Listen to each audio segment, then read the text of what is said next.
Wedding shopping series ആണ് കാണാൻ പോകുന്നത്. നമ്മൾ ആദ്യം തന്നെ ഒരു തുണിക്കടയിൽ കയറി, അവിടെ നിന്നും ഇഷ്ടപ്പെട്ടില്ല എന്നിട്ട് നേരെ പിന്നെ കോട്ടയം ഷീമാട്ടിലേക്ക് വന്നു. അവിടെ വെഡിങ് സാരീസിൻ്റെ ഒരുപാട് നല്ല നല്ല കളക്ഷൻസ് ഉണ്ട് കേട്ടോ. ബഡ്ജറ്റ് ഫ്രണ്ട്ലി ആണ്. അതുപോലെ 10% ഓഫർ ഉണ്ടായിരുന്നു. ഇതേ ഗൗരിക്കുട്ടിയുടെ ഫ്രണ്ടും വന്നിട്ടുണ്ട് കേട്ടോ. പിന്നെ ഞങ്ങൾ നേരെ ഇഷ്ടപ്പെട്ട സാരീസൊക്കെ ഒന്ന് ട്രയൽ ചെയ്ത് നോക്കിയിട്ടുണ്ടായിരുന്നു. ഫോട്ടോസ് ഞാൻ കല്യാണ ഫോട്ടോസ് കൊടുക്കുമ്പോൾ കാണിക്കാം കേട്ടോ, നമ്മൾ ഏതാണ് സെലക്ട് ചെയ്തതെന്നുള്ളത്. പിന്നെ ഇയാളുടെ പുറകെ നടക്കലായിരുന്നു എൻ്റെ മെയിൻ ജോലി. കാരണം അയാൾ ഇങ്ങനെ ഓടി നടക്കുകയായിരുന്നു, ഞാൻ ക്യാമറയുമായിട്ട് അവളുടെ പുറകെ നടക്കുകയായിരുന്നു. അത് കഴിഞ്ഞപ്പോഴത്തേക്ക് ഉണ്ണിക്കുള്ള ഡ്രസ്സൊക്കെ നോക്കിക്കഴിഞ്ഞപ്പോൾ എല്ലാവർക്കും വിശക്കാൻ തുടങ്ങി. പിന്നെ നമ്മൾ നേരെ അതിൻ്റെ ഓപ്പോസിറ്റ് തന്നെയുള്ള പഞ്ചാബ് റെസ്റ്റോറൻറ്റിൽ കയറിയിട്ട് ഫുഡൊക്കെ കഴിച്ചു കേട്ടോ.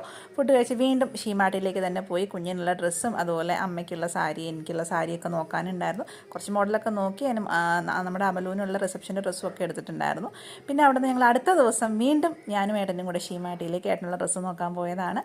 അടുത്ത ദിവസം ഞാനും അമ്മയും കൂടെ നമുക്ക് കുറച്ച് വീട്ടിലേക്കുള്ള സാധനങ്ങളൊക്കെ വാങ്ങാനുണ്ടായിരുന്നു. അതെല്ലാം വാങ്ങാൻ വേണ്ടിയിട്ട് പോയി. പിന്നെ അമ്മയ്ക്ക് കുറച്ച് പർച്ചേസിംഗ് ഒക്കെ ഉണ്ടായിരുന്നു. ഈ ചെരുപ്പല്ല ഞങ്ങൾ വാങ്ങിച്ചത്, ഈ ചെരുപ്പാണ് വാങ്ങിച്ചത്. പിന്നെ ഞങ്ങൾ ഫുഡൊക്കെ കഴിച്ച്